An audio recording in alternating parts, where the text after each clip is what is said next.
अच्छा, ये वो बोल वाले हकीम हैं जिन्होंने आपके शौहर का रोल अदा किया था। जी, हकीम दहलवी। ਤੁਹਾਡਾ ਵੱਡਾ ਬੋਲ ਲੱਗਿਆ ਹੈ। हकीम साहब, इस नामुराद गैंठिए की तकलीफ की वजह से हम बहुत परेशान हैं। हमें रक्स करने और उठने बैठने में बहुत तकलीफ है, हमें इससे तो निजात दिलाइए। अरे जंगू भाई, आपको बार बार मैं बता चुका हूँ कि हमारे खानदानी तिब्बी सारे नुस्खे इन पर फलाप हो चुके हैं। अच्छा, इनकी ढलती हुई जवानी को अब हम और ज्यादा एक्सटेंशन नहीं दे सकते। अरे गंगू भाई, ये क्या संगत है, ये क्या बात कर रहे हैं आपसे? अरे कैसी बात कर रहे हैं, 3 तलवार चौक पे मजदूर बन के मांगने वाले। ये क्या मतलब, हम कोई आम आदमी नहीं है। मीना जी, फिर से आदाब।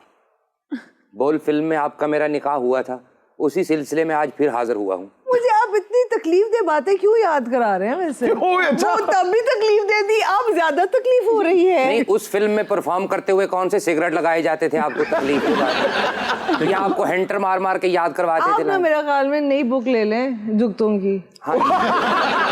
आपका इनके साथ निकाह हुआ था ना, आप देखिए अपना निकाह साथ लेकर आए। असल में बात यह है भट्ट जी कि शुएब मंसूर से फिल्म का वाइंड अप ठीक नहीं बना था। अच्छा, हाँ जी, उसमें देखा आपने, उमायमा हमें मार के तो चली गई जी, लेकिन हम अपनी ढिठाई की वजह से बच गए। इतना हाथ उनका मुझ पे सीधा हुआ कि बाद में वो दारो नतनी बन गई, वो भी जिंदा हो गई और हम भी जिंदा हो गए।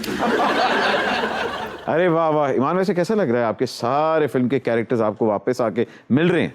और अभी आपने कहा कि बोल वाला एक्सपीरियंस मेरे लिए अच्छा नहीं था, क्यों?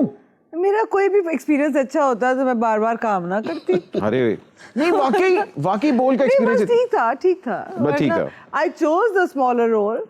That is because I wanted the experience to be as painful as possible, painless as possible, कि जितनी जल्दी खत्म हो जाए। हाँ।